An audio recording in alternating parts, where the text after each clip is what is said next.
Hey guys, welcome to my channel Me Daily. My name is Kirti and in today's video we will be discussing about all the documents that you need for filing your study visa for Canada.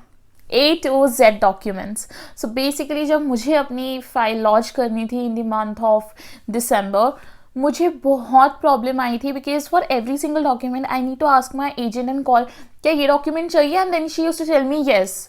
मतलब मैं उनको बोल रही थी कि यार खुद से मुझे एक लिस्ट दे दो एंड दे वर लाइक अरे वही इंपॉर्टेंट डॉक्यूमेंट्स बस अपना एजुकेशन बाकी हमारे पास है ये और वो. And I seriously don't want कि जब मैं डॉक्यूमेंट्स लेकर जाऊँ तो एंड डे पे वो हसल एंड बसल हो कि वो मुझे कहे कि ये वाला डॉक्यूमेंट है आपके पास और मैं बोलूँ नहीं एंड यू नो दैट बज वो. तो इसीलिए वो प्रॉब्लम मुझे आई थी एंड मैंने एक्चुअली में सर्च वगैरह की कि क्या क्या डॉक्यूमेंट्स चाहिए in advance and I confirmed from her. So आपको ये सेम प्रॉब्लम ना आए इसीलिए मैं ये वीडियो बना रही हूँ ताकि आपको यहीं पे पता लग जाए क्या क्या आपने लेकर जाना है and then you can launch your file. And yes, one more thing, as you are about to launch your file, so all the very best in advance. And इसी खुशी में चैनल सब्सक्राइब कर दो, ये बिल्कुल फ्री है, तो please subscribe कर दो एंड लेट्स बिगिन.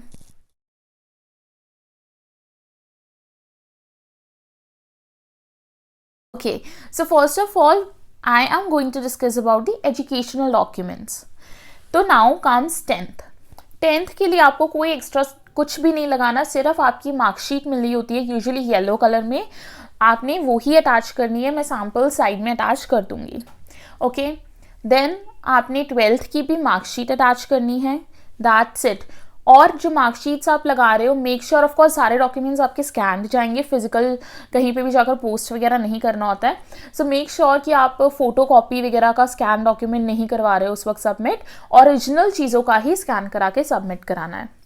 देन अगर तो आपने 12th के बाद ही कोई कोर्स अप्लाई किया है कनाडा में, then only these 2 documents are required. But अगर आप पोस्ट ग्रेजुएशन के लिए जा रहे हो और आपने ग्रेजुएशन की हुई है, then there are few other documents.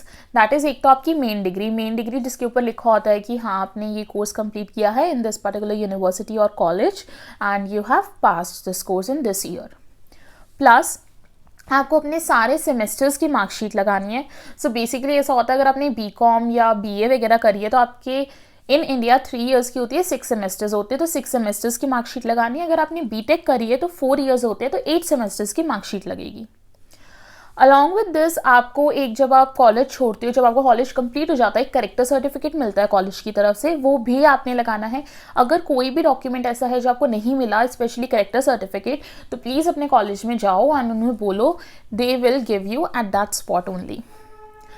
Now apart from this, अगर यू नो SOP, अगर आप SOP के अंदर कुछ भी मेंशन कर रहे हो 12th में या कॉलेज में कि आपने किसी चीज़ में पार्टिसिपेट किया था, एक्स्ट्रा करिकुलर एक्टिविटी में, जैसे स्पोर्ट्स है कोई एंड उसके अंदर आपकी कोई पोजीशन आई थी, अगर आपने कुछ भी ऐसा मेंशन किया है तो मेक श्योर आप उसका एक valid certificate, original certificate scan वो भी लगा रहे हो.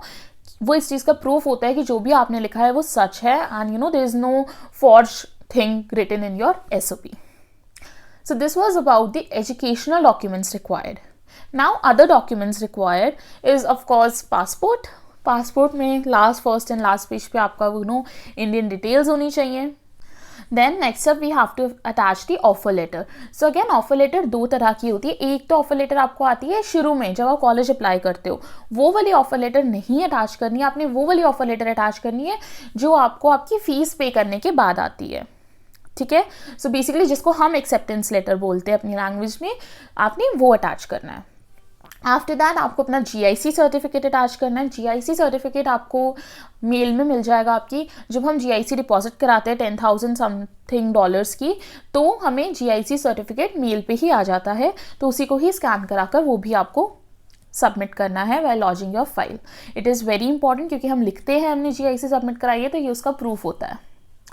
And if you want to know कि मैंने कौन से बैंक में अपना अकाउंट खुलवाया है and why I choose that bank, तो या you can comment down and I will make a video कि मेरे पास क्या अवेलेबल ऑप्शंस थी and why I choose one bank over the other one. Then again we have another very important document, that is your IELTS TRF. तो IELTS की TRF जो है वो again आपके IDP लॉगिन में करोगे तो वहीं पे ही मिल जाती है, उसको स्कैन करके अपलोड कर दो. देन ई मेडिकल जो होता है बेसिकली, जब आप अपना मेडिकल करवा लेते हो, पूरा कंप्लीट हो जाता है जिस भी हॉस्पिटल में आप गए हो, तो उसके बाद वो आपको 3 चीज़ें देते हैं। 2 पेपर होते हैं स्टेपल करे हुए, और एक स्लिप सी होती है जिसपे अमाउंट लिखा होता है, जो भी आपका अमाउंट डिपॉजिट होता है 5-6,000। तो बेसिकली वो जो पेपर होते हैं 2 स्टेपल हुए, जिसपे आपकी ब्लैक एंड वाइट सी फोटो भी होती है बड़ी बेकार सी, वो आपने स्कैन करके अपलोड करना है। ओके, एंड या apart from this, a very important document, SOP, statement of purpose. तो स्टेटमेंट ऑफ पर्पस कैसे लिखना है उसकी फुल फ्लेश वीडियो मैंने ऑलरेडी अपने चैनल पे डाली हुई है, वो आपको आई बटन में मिल जाएगी, and if you want you can check that out. Now comes fund proof के डॉक्यूमेंट्स। तो आई एम कंसिडरिंग कि आपके पेरेंट्स टेकन केयर कर रहे हैं अगर, तो बेसिकली अगर हम यहाँ पे फादर की बात करें, फादर मदर दोनों कर रहे हैं, तो आप दोनों के वही डॉक्यूमेंट्स अटैच करोगे, ठीक है। तो इसके अंदर एक एफिडेविट, ना कोई भी एजेंट एफिडेविट नहीं बताता है यूजुअली, बट मैंने सर्च करी और मैंने अपनी फाइल में लगाया है, so I would recommend you guys also कि आप लगाओ, क्योंकि जब एफिडेविट होता है ना, तो वो एक लीगल प्रूफ होता है कि आपके फादर या आपके मदर जो भी है वो आपका स्पॉन्सर कर रहे हैं सारा पढ़ाई, मतलब कि जो आपने 1 साल की फीस पे कर दी है, उसके बाद जो दूसरा साल है उसकी फीस भी वो लोग ही देंगे, ठीक है। तो केयर करने की ज़रूरत नहीं है, हम वहाँ पे कमाने नहीं जा रहे हैं, हम पढ़ने ही जा रहे हैं, तो ये चीज़ प्रूफ हो जाती है। So yes, I would suggest कि आप एफिडेविट बनवा लो। कोई भी कोर्ट के बाहर जाओगे, वो 50 रुपीज़ का वो आता है एक उनका, आई डोंट नो, तो वो जो भी डॉक्यूमेंट होता है तो आप उसके अंदर जाकर बनवा सकते हो। एंड ये सिर्फ उन बच्चों के लिए जिनके कई बार होते हैं फादर्स के जो नेम्स होते हैं, वो कई डॉक्यूमेंट्स पे कोई और नेम होता है, कहीं पे कोई और, तो वो लोग प्लीज़ एक और एफिडेविट बनवा लेना जिसके अंदर आप सारे अपने जो भी फादर्स के नेम, डिफरेंट नेम्स है डॉक्यूमेंट्स के ऊपर, वो लिख देना, एंड ओरिजिनल नेम पे मेंशन कर देना जो पासपोर्ट के ऊपर है। ये सिर्फ उसी केस में चाहिए होता है कि कई बार होते हैं ना कि आपके सरनेम्स वगैरह डिफरेंट होते हैं ऑन डिफरेंट डॉक्यूमेंट्स, तो आप लोग उस चीज़ का एफिडेविट बनवा सकते हो।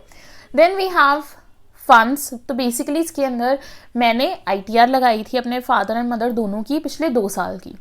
तो अगर आप सिर्फ फादर का दिखा रहे हो, फादर मदर दोनों का नहीं दिखा रहे हो, तो आई वुड रिकमेंड कि आप 3 साल की ITR लगाओ, ठीक है। तो मैंने फंड्स प्रूफ में सिर्फ एफिडेविट एंड ITR लगाई थी, बट अगर आपको लगता है कि यार थोड़ा कम है and I want need to show more, तो आप CA इवैल्यूएशन रिपोर्ट तैयार करवा सकते हो। तो बेसिकली उसके अंदर सारी चीज़ें आ जाती है, that what you have movable assets वगैरह, and wholesome you have that much of money कि आपके फादर टेक केयर कर सकते हैं। So that's it, these all are the documents that you need while lodging your file. तो इनमें से please कोई भी डॉक्यूमेंट स्किप मत करना। हर एक डॉक्यूमेंट जो भी आप अपलोड करो, मेक श्योर कि वो स्कैन्ड हो प्रॉपरली, मतलब ओपन करके देख लेना, वो अच्छे से विजिबल होना चाहिए, थोड़ा सा भी ब्लर ना हो। आपकी फाइल है, आपको ध्यान रखना है, right.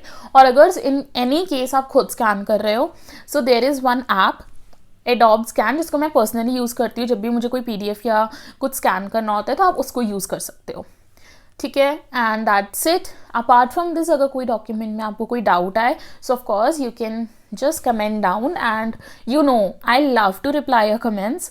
And yes guys, if you really like my content and my efforts, please do subscribe my channel and share it with your friends. And yes, this was about all the important documents.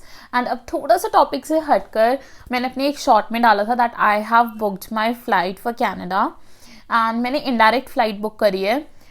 सो मेरी flight अप्रैल में है, मई में मेरा college start है। So if you want any detail about flights, and please I would recommend guys, please अपनी flights book कर लो यार, बहुत महंगी है सीरियसली। आई रिमेंबर कि 1-1.5 साल पहले जब मेरे भाई की फ़्लाइट बुक कराई थी तब क्या प्राइस था और अब क्या प्राइस है, मतलब prices are like boom seriously. तो if you want any detail कि मैंने कौन सी फ़्लाइट चूज़ की, एंड मैंने अपनी रिसर्च जब करी, 3-4 मैंने एयरलाइंस को कंपेयर किया, उसमें से मैंने कौन सी क्यों चूज़ करी, if you want a video on that then you can comment down. And that's it for today. Please don't forget to like, subscribe, share, comment, everything you can do.